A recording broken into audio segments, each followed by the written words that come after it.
देख रहे हैं आप फिट इंडिया के सुपर हिट बुलेटिन में आपका स्वागत है। मैं हूं श्रुतिका आप सभी के साथ और मैं हूं श्वेता भट्टाचार्य। फिट इंडिया का सुपर हिट बुलेटिन शुरू हो चुका है। खबरें तो हम आपको बताएंगे ही साथ हम आपसे ये अपील भी करते हैं कि देखिए अपनी फिटनेस का ख्याल जरूर रखें, क्योंकि श्रुतिका जो फिट है वही हिट है। जी बिल्कुल, जो फिट है वो हिट है। तो आपको अपने फिटनेस का ख्याल भी रखना है और इसी पर्पज से ये बुलेटिन हम रोजाना सुबह लेकर आते हैं।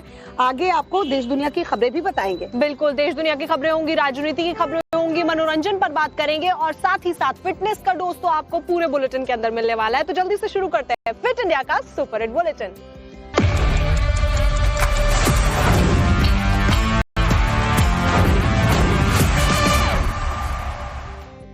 और चलिए बुलेटिन की शुरुआत बड़ी खबर के साथ करते हैं। आज जुम्मे का दिन है, शुक्रवार का दिन है। यूपी में जुम्मे की नमाज को लेकर हाई अलर्ट इस वक्त घोषित कर दिया गया है और चारों तरफ पुलिस की तैनाती कर दी गई है। चप्पे चप्पे पर नजर रखी जा रही है और इसी के साथ में 48 घंटे के लिए इंटरनेट सेवा को भी ठप किया गया है ताकि सोशल मीडिया के जरिए कोई भी अफवाह ना फैलाई जा सके और किसी भी तरीके की हिंसा वहां पर ना भड़क सके। बरेली में 48 घंटे के लिए इंटरनेट सेवा पर बैन लगाया गया है, ठप किया गया है, क्योंकि उम्मीद ये की जा रही है कि हो सकता है, ऐसा संभव है कि अफवाह जो है सोशल मीडिया के जरिए फैलाई जाए। जुमे की नमाज के बाद कहीं किसी तरह की कोई भी घटना ना घटे, इसको लेकर पुलिस ने फ्लैग मार्च भी किया है।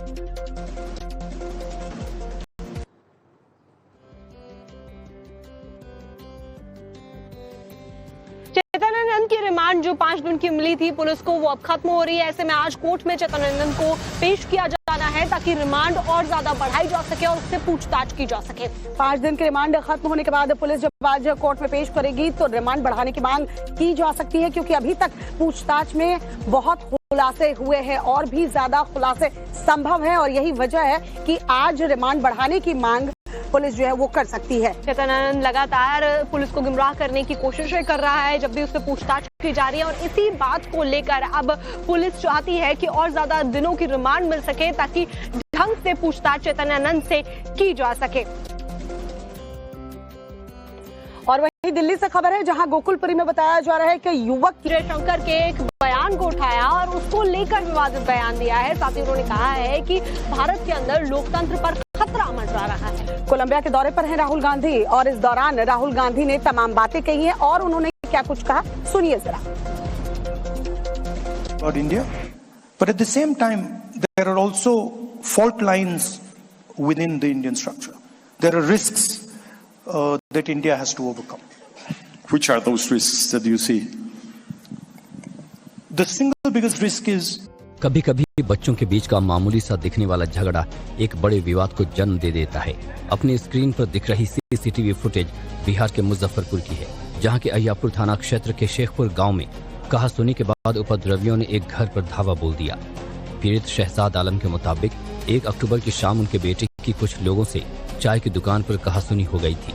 इसके बाद रात करीब 9 बजे 40 से 50 की संख्या में लोग हथियार से लैस होकर उनके घर पहुंचे और जमकर पथराव किया। इस दौरान उपद्रवियों ने गाली गलौज करते हुए मोहल्ले में दहशत फैला दी।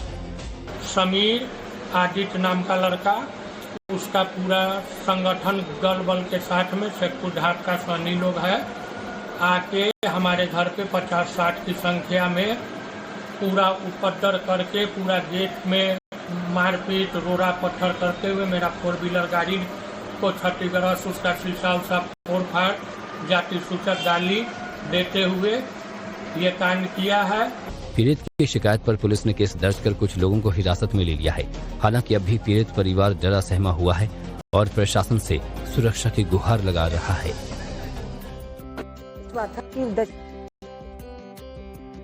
कभी कभी मामूली सी बात हो तो विवाद कई बार बढ़ जाते हैं, लेकिन संयम रखना बहुत ज्यादा जरूरी होता है, क्योंकि जो अगली खबर है वो वैसी ही है। यहाँ पर 2 युवकों ने संयम नहीं रखा और गाली गलौज कर दी। संयम नहीं रखने के बाद क्या कुछ हुआ और क्या हो सकता है, देखिए जरा इस रिपोर्ट में।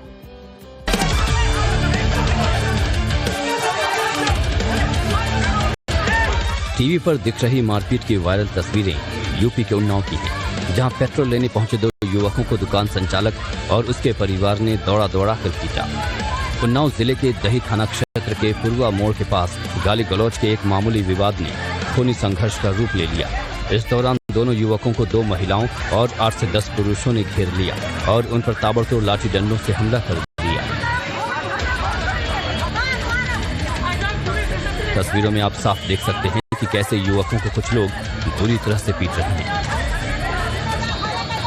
एक महिला ने युवक का कॉलर पकड़ा हुआ है और दूसरे हाथ से डंडे से पीट रही है।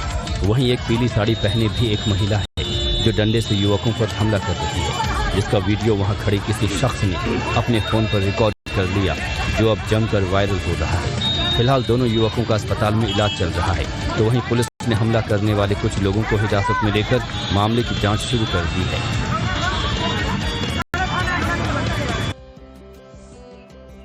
और आज शुक्रवार का दिन है, ऐसे में यूपी में जुमे की नमाज को लेकर हाई अलर्ट है। चारों तरफ चाक चौबंद व्यवस्था की गई है, पुलिस की पैनी नजर है। तो ऐसे में चप्पे चप्पे पर नजर रखी जा रही है। बात करें बरेली की तो वहां पर 48 घंटे के लिए इंटरनेट सेवा को भी ठप कर दिया गया है, क्योंकि सोशल मीडिया के जरिए कई बार अफवाहें फैलाई जाती हैं और जैसा कि पिछले जुम्मे पर हुआ वो इस बार ना हो सके, इसलिए एहतियात बरती जा रही है। जगह जगह पर पुलिस ने फ्लैग मार्च भी किया है। जो संवेदनशील इलाके हैं वहां पुलिस ने फ्लैग मार्च किया है, लोगों से अपील की है किसी तरह की कोई भी अफवाह पर ध्यान ना दे। खासकर बरेली के लिए 48 घंटे के लिए इंटरनेट सेवा ठप की गई है। पिछले जुमे में जो कुछ हुआ था वैसी किसी तरह की कोई अप्रिय घटना न घटे, इसको लेकर इस वक्त कानून व्यवस्था चाक चौबंद है।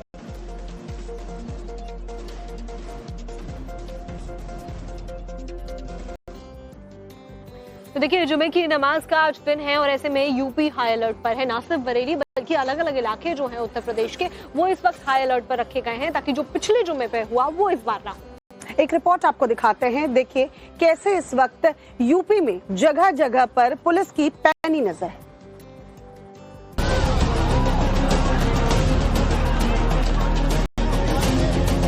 बरेली में जुमे की नमाज को लेकर अलर्ट। अब माहौल बिगाड़ने वालों की खैर नहीं।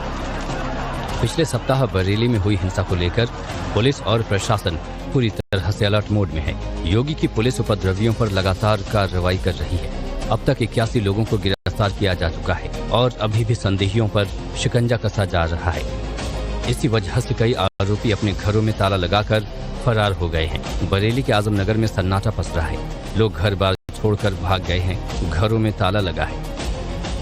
यहाँ भी कई ऐसे घर हैं जहाँ पर आपको इस तरीके से जो ताले हैं घरों के ऊपर वो नजर आएंगे। गलियां भी बिल्कुल वीरान हैं, सुनसान हैं। कई सारे लोग यहाँ से निकल चुके हैं, कई सारे लोग अपने घर को छोड़कर यहाँ से बाहर की तरफ गए हैं। और अब जो पुलिस है वो तमाम उन लोगों की जांच कर रही है जो कि इस हिंसा में शामिल थे, जो तौकीर रजा और उसके जो तमाम सहयोगी हैं उनके साथ मिले हुए थे, लगे हुए थे और इस हिंसा में जो है वो शामिल थे, या फिर उनका किस तरीके से इन्वॉल्वमेंट रहा है।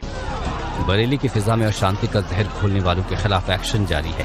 अपराधी अब पुलिस के आगे सरेंडर कर रहे हैं, गिड़गिड़ा रहे हैं, माफी मांग रहे हैं। अच्छा, आप लोग को कौन बुलाया था हिंसा में शामिल होने के लिए? कौन बोला था आप लोगों को? दावत में आए थे साहब। हाँ, दावत में। किसके दावत में आए थे? फरीदपुर। हाँ, फरीदपुर। तो नदीम ने आपको बुलाया था? किसने आपको बुलाया था? नदीम साहब नहीं बुलाया था। किसने बुलाया था? नहीं बुलाया, नदीम साहब था। तो फिर आप कैसे शामिल हुए पत्थरबाजी में? अब इन लोगों ने कर दिए साहब, क्या करें साहब। गलती हो गई थी बाबूजी, गलती हो गई थी। माफी मांगते हैं आप लोग? आप माफी मांग रहे हैं बाबूजी, माफी मांग रहे हैं। किसके बहकावे में आ गए थे आप लोग? चले आए थे, किसी के भाई पास चले आए थे बाबूजी। जुमे की नमाज को देखते हुए बरेली में इंटरनेट बंद कर दिया गया है। पुलिस की टीम सड़कों पर फ्लैग मार्च निकाल रही है। कड़ी चौकसी बरती जा रही है। बानखाना इलाके में डीएम, एसएसपी, एडीजी और कमिश्नर ने भारी पुलिस फोर्स के साथ फ्लैग मार्च किया, ताकि किसी तरह की कोई अनहोनी ना हो सके। तो एक तरफ UP police high alert mode पर है, बरेली में खास करके फ्लैग मार्च भी किया गया है। दूसरी तरफ मौलाना शहाबुद्दीन रजवी ने मुसलमानों से अपील की है। उनका कहना है कि आज जुमे की नमाज पढ़कर मुसलमान जो हैं वो सीधा घर जाएं। तो ऐसे में उनकी तरफ से कहा गया है कि चौक चौराहों पर ना जाएं और सीधा वो घर जाएं, कहीं पर भी भीड़ एकत्रित ना करें। आप देखिए रिपोर्ट। आपके माध्यम से बरेली शहर के लोगों को अमन शांति की अपील करता हूं और ये भी गुजारिश है कि लोग कल जुमे की नमाज पढ़ें और नमाज पढ़ने के बाद वो सीधे अपने घरों को जाएं और कारोबार करते हैं तो अपनी दुकान, अपनी दिनचर्या में लग जाएं।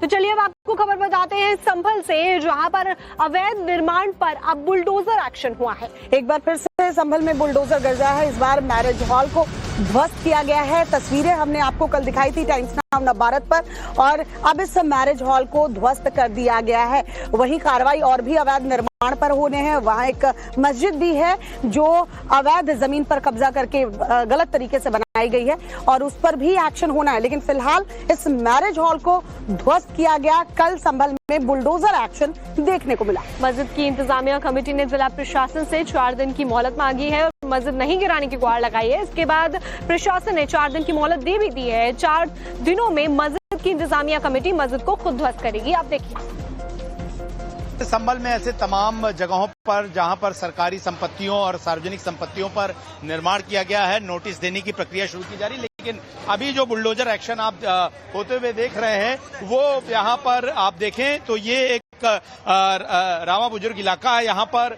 एक मैरिज हॉल, मदरसा और इसके साथ साथ एक मस्जिद बनाई गई थी। यहाँ पर जो एक्शन आप तस्वीरों में देख रहे हैं, वो ये देखिए 2 बुलडोजर एक साथ लगाकर लगातार जो है इस अवैध निर्माण को जमींदोज जो है वो किया जा रहा है। और आप तस्वीर जो देख रहे हैं, तीन बुलडोजर आपको तस्वीरों में जबकि नजर आएंगे। बड़े पैमाने पर जो सुरक्षा कर्मी हैं, पुलिस वाले हैं, पुलिस फोर्स है, वो मौजूद है। और इस तरह के इस पूरे इलाके में फिलहाल जो है वो आप देखें तो सन्नाटा पसरा हुआ है। लेकिन एक्शन आप देखिए किस तरीके से तोड़ा जा रहा है। इधर एक बार मृत्युंजय आइए, ये देखिए यहाँ पर किस तरीके से और बड़ा भारी मजबूत निर्माण जो है इस तरह से कराया गया था। लेकिन ये बुलडोजर एक्शन आप जो देख रहे हैं वो ये दिखाता है कि किस तरीके से अवैध निर्माण संभल में पिछले कुछ दशकों में किया गया। और जाहिर तौर पर इतने बड़े निर्माण, लाखों रुपए के निर्माण, करोड़ों रुपए के निर्माण बिना राजनीतिक दखल और भ्रष्टाचार के संभव नहीं था। गुजरात में कहा बेकाबू बस ने बरपाया कहर। महिलाओं के बीच भाषा को लेकर कहां हुई लड़ाई, सब कुछ आपको दिखाते हैं 2 मिनट में सिटी न्यूज में। सड़क पर चलना मतलब जान हथेली पर रखना। गुजरात के जामनगर से आई ये तस्वीरें यही कहानी बयां कर रही है। एक शख्स रोड क्रॉस कर रहा है। इस दौरान एक बस आती है और कुचल देती है। लेकिन हैरान करने वाली बात यह कि शख्स को रौंदने के बाद बस नहीं रुकती। घायल